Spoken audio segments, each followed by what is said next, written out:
the Reading Corner today, we have a thrilling guest with us. It's Sophie McKenzie, and she is, without doubt, the queen of the teenage thriller. And not only that, Sophie was one of this year's World Book Day authors with the book, the £1 book, Boy Missing. But today we're going to talk about her new novel, which is called Truth or Dare, which I would describe as an eco-thriller, but I'm not sure if that's how Sophie would describe it. So I'm going to welcome her into the Reading Corner and ask whether she's happy with that as a description. I am, absolutely. And hello, it's lovely to be here. I think Truth or Dare is very much in sort of tune with a lot of the books I've written, in that it's definitely a thriller. So it's, hopefully full of action, full of twists and turns, but also that at its heart, there's a teenage main character who has to make some really tough choices. In this case, really tough ethical choices. And because the backdrop to those choices are to do with the environment and sustainable processes that makes it sound very dry, but that is the environmental issues are definitely the backdrop to this story. So I think an eco-thriller actually sums it up really well. It is about family too, and maybe we'll come on to that a little bit later. But I think we need to tell listeners a bit about the story to set it up for them.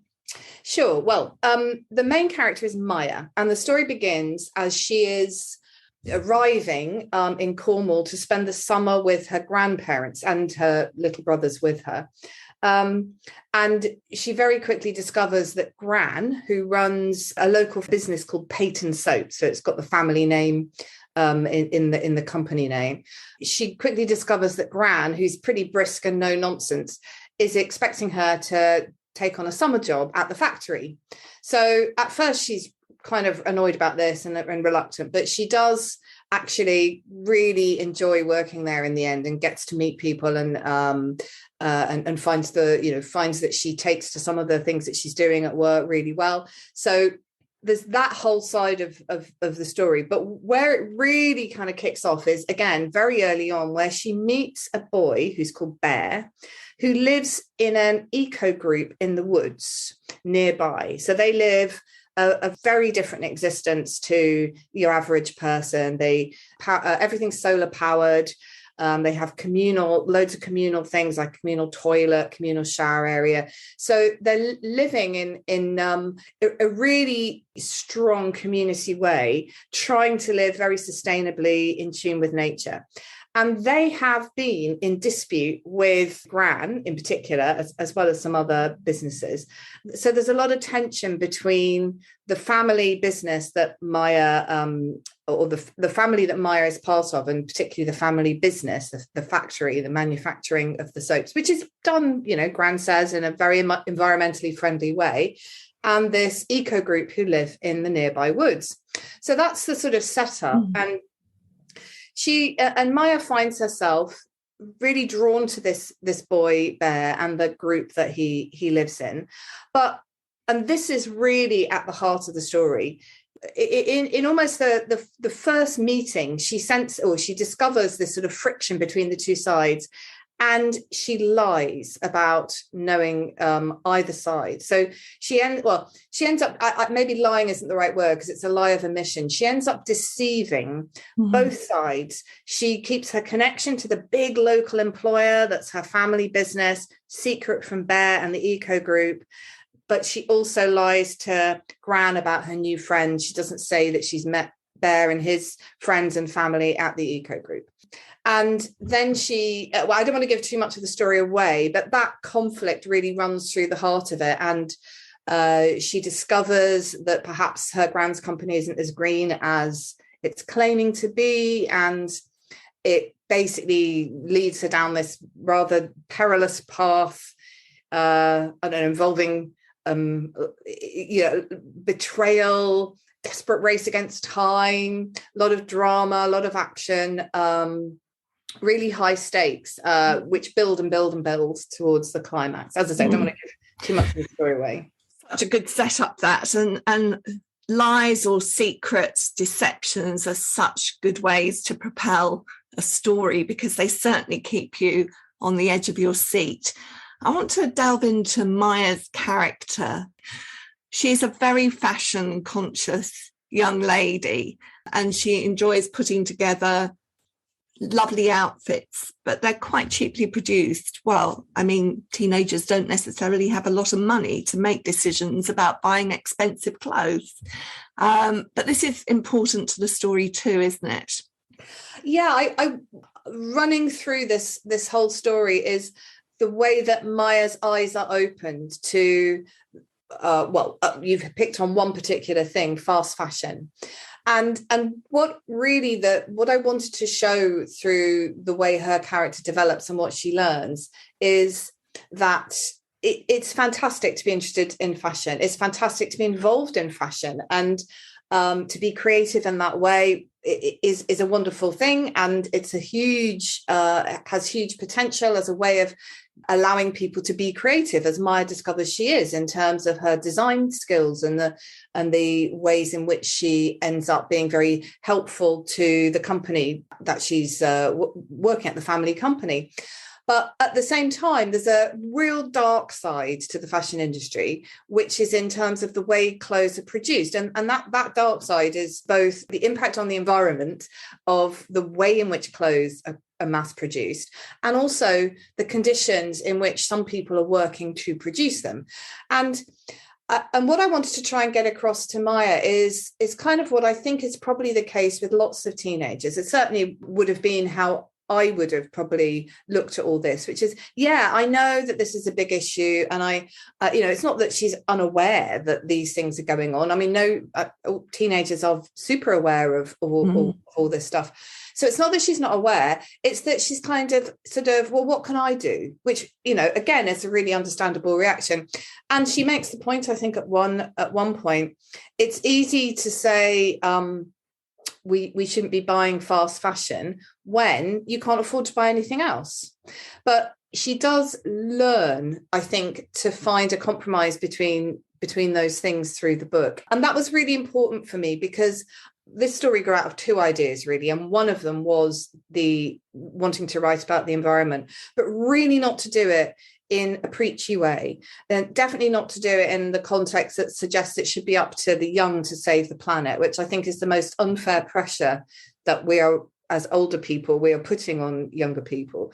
And of course, the issues of waste and recycling and the values and priorities people have, they've all been written about a lot. And I didn't feel that I had either the expertise or indeed the inclination to write another sort of dry treatise about that stuff. There's loads of that out there, and a lot of it's really valuable information. What I do is write stories, and I wanted to write a story in which those issues could come up as part of the story. Mm-hmm. So the idea of fashion itself being a wonderful creative thing, but fast fashion being an exploitative and damaging thing, was really where I was coming from. And I tried to show that just through the way that Maya encounters those issues through the story. What I really loved about your story was the areas of grey. There are no real villains in this story. People are trying to do the right thing. And you make that very clear when you're writing about the factory and the efforts that it's making. But there's so much mistrust. The battle lines are drawn, and really it's a lack of trust and, well, it's prejudice basically between the two groups. Absolutely. Though you put your finger on it, it is lack of trust and it is prejudice. And for me, a lot of that, both in the story and in the world, comes out of people just not communicating, which means they're not listening. Because it's only through listening and communicating that we can move forward. Otherwise, people just stay stuck in their little silos, shouting into the wind, really. So that was, I said there were two things I wanted to write about. And the second of them was to make the characters really complex and rounded, to have them face real and relatable challenges. I think the most successful young adult teenage stories revolve around believable individuals facing moral dilemmas. And that idea of the moral dilemma and the fact that there are no easy answers, and sometimes choices can be really difficult. There's one point where Maya looks out over some smaller small children playing, and she thinks back to how simple life is when you're little. And of course, at no age is life simple. You know, there are always issues, but it is easy the older you get to have the perspective as you look back. Oh, everything was much easier then. And I think to a certain extent, as a teenager looking back on a childhood, it's definitely true that as a child, you're not aware of some of these grey areas you're talking about, that as a teenager, you start to become aware of. Interesting. Something else that struck me was that betrayal, if you like, can come from within your own circle. And I don't want to say too much that gives the story away, but both groups, in a sense, have a betrayal from within. Yeah, that's true, isn't it? I hadn't thought about it quite like that, but you're right. Yeah, and I think that's part of what hopefully makes the story more rounded and more complex, that you can see that there are many positions people can hold and many layers of ethics that they can bring to their own thinking and from their own decisions. So yeah, and I remember, I think it might have been Philip Pullman in an interview saying that, and I read this when I was just starting to write, so a long time ago now, but it really stayed with me because he said something like, the really interesting stories are not between good and evil, but between two sides, both of whom think they're in the right. The villain who kind of does that sort of twirling of the moustache and saying, I'm evil and I will crush the world.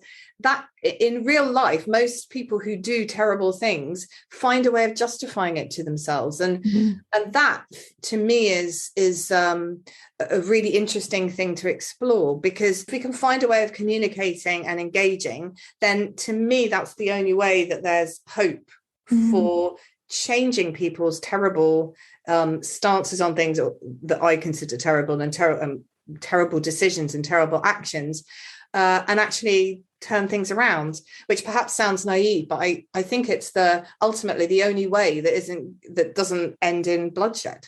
Ultimately. I wonder if we could hear a bit from the story now that we know a little bit more about it. Sure. Well, in the extract I'm going to read, Maya's obviously connected with this eco group, and she's started going on missions with them, and they're on a mission to find out who is dumping waste near a local stream, and it's nighttime, so she's had to sneak out of the house because obviously Gran doesn't know about any of this. So she's there along with people from the eco group, including her friend Bear, and they're hiding as the van, which they think is going to be dumping the waste, who they've seen here before, appears and then stops. And what they're trying to do is identify who's behind this waste dumping. The thud of a door indicates the driver is getting out. Seconds later, he appears, stockily built, wearing gloves and a cap pulled low on his forehead. I can't see his face. He opens the van's back doors and starts hauling out a series of metal containers, sending them hurtling down the hillside towards the stream at the bottom. Damn, Bear whispers, his breath hot against my ear. We're too far away to see anything useful. The driver has already chucked out what must be half the contents of the van. Strips of dented metal, flattened cardboard packaging, and bundles of stiff plastic sheeting follow the containers down the hill. A series of big plastic bottles, like the ones used for storing distilled water at the factory, bump past the tree. If I could just get a little way up the hillside, I could use my phone to take a picture, not just of the van, but of the driver himself. I'm going to get a bit closer, I whisper. No, it's too dangerous. Bear reaches out to grab my arm, but I dart away. I stay in the shadows, crouching low as I run up to the front of the van, then creep silently alongside it. The thumps of the last few bottles and containers hitting the ground echo towards me. I can see the van driver more clearly now. He's pushed his cap back off his forehead, and the thick, dark lines of his eyebrows stand out against his pale face. Sweat gleams on his brow as he hauls a huge plastic barrel out of the back of the van and rolls it across the grass. I take up my phone, careful to shield its light with my body, and check that the camera flash is switched off. Eyebrows man moves, blocking my view of the barrel he's dumping. I take a tiny step forward, trying to get a better angle. My foot knocks against the turned out wheel. I stumble, thrown off balance. A yelp flies out of my mouth and I freeze, terror coursing through me. Eyebrow's head jerks up. He stops heaving stuff out of the van. I shrink against the side of the van, fear shooting like ice up my spine. Eyebrows grunts. What the? He mutters. I press my cheek against the cold metal. The dry earth crunches as Eyebrows takes a step in my direction. Another second and he'll see me. And there is some real edge of your seat stuff going on in here, and we have bomb scares and all sorts of other things going on. You've been writing thrillers for many years, and I'm sure that you have acquired over those years, skills that are very specific to thriller writing. You know what you're doing. So can you share with us some of the kind of key things that you think make a good thriller? Well, a lot of what makes a good thriller, in my opinion, is what makes a good story. So I think there's a lot of general things in terms of writing novels, and this is true for any age, that make any story work, whether it's a thriller for teens or a younger book or a book for adults or a different genre entirely. And those things are so important that I can't not say them before talking about thrillers specifically. And they're fundamentally a really, really strong story. That's what I need anyway. And very compelling characters who we feel invested in. We don't have to like all of them, not at all, but we need to really care about what happens to them and be invested in their journey through the story. With a thriller, I think you also need to really think about making sure that lots of stuff happens, and that when things happen, they are both unexpected, because if the reader can see them coming, then that makes the story predictable, which makes it dull. So they have to be unexpected, but at the same time, they need to be convincing. So you can't write a contemporary thriller with all the twists and turns that involve the sort of things that would happen in the contemporary real world that we all live in, and then have some sort of alien fantasy element beaming in to save the day at the very end, because that would feel implausible, which is, nothing against aliens and fantasy, fantastic, but you can't just shoehorn them in at the end of something that's set in in a very different world and expect the reader not to go, well, why? Where did that come from? And that makes the ending, or indeed wherever it happens in the story, it makes it very unsatisfying. So that I think is a really key thing for thrillers, having lots of stuff happening and making sure every time it does that what happens is unexpected but convincing.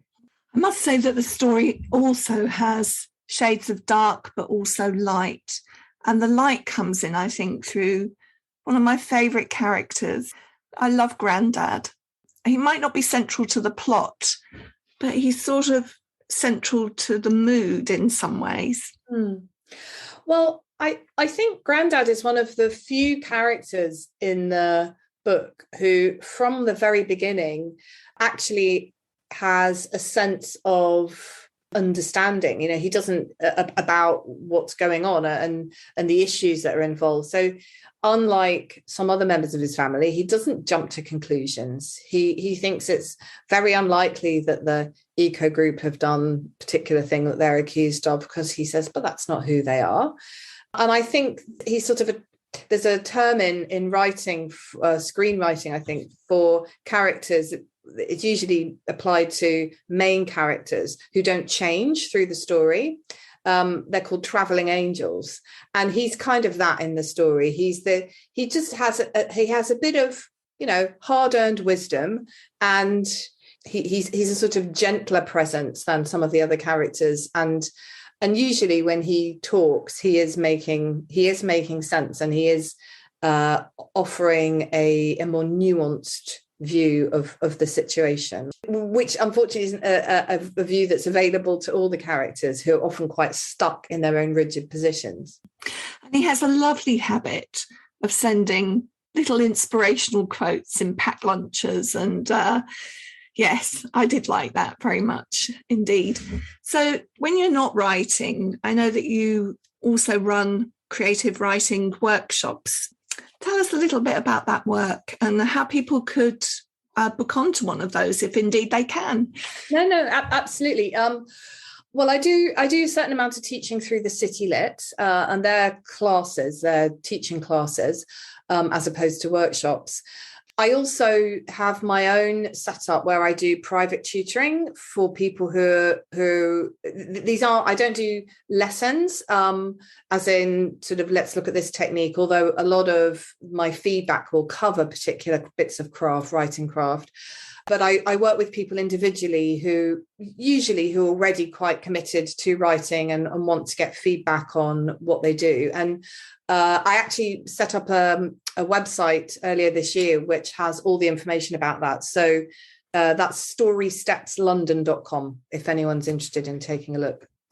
Do you find it useful to get feedback from other writers when you're working on something, or have you moved beyond that?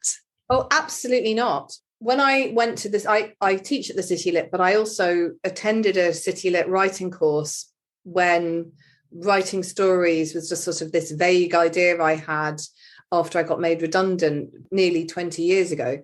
And I met in the course I did, in the first few weeks, the teacher suggested people should get together and form a sort of almost a support group, really. It's sort of where we bring our stories and get critique off each other. And that is a great thing to do with other aspiring writers, because they understand what it feels like to put your work forward and hopefully will be gentler and more constructive in the feedback they offer. So I and a few other people, we set up a small group and we are still meeting. We bring our chapters and we give each other feedback, and I find it invaluable.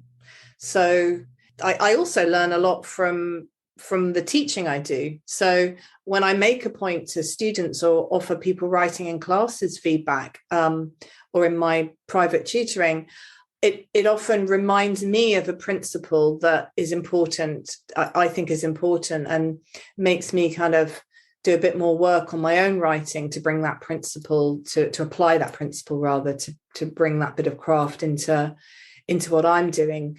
Because I think it's very easy to not be aware of the ways you can improve your own work, and a fresh pair of eyes on it, whether that's somebody else's or just the sort of fresh perspective that reading and critiquing other people's work can give, is absolutely, as I said, invaluable.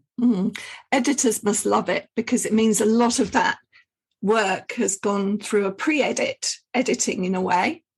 That's true.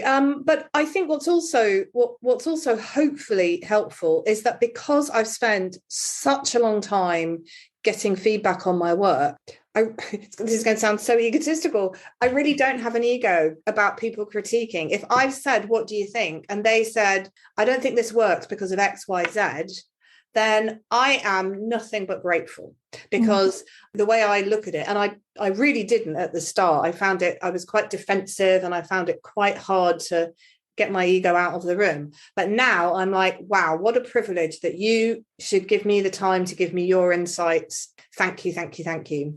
Wonderful. And can I just say thank you for joining us today in the Reading Corner. It's been such a pleasure talking to you, Sophie. Thank you. It's been a real pleasure for me. Thank you so much. In the Reading Corner is presented by Nikki Gamble and produced by Alison Hughes.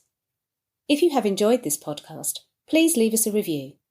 If you would like to find out about other events and courses, visit justimagine.co.uk. Join us again in the Reading Corner on your favourite podcast platform.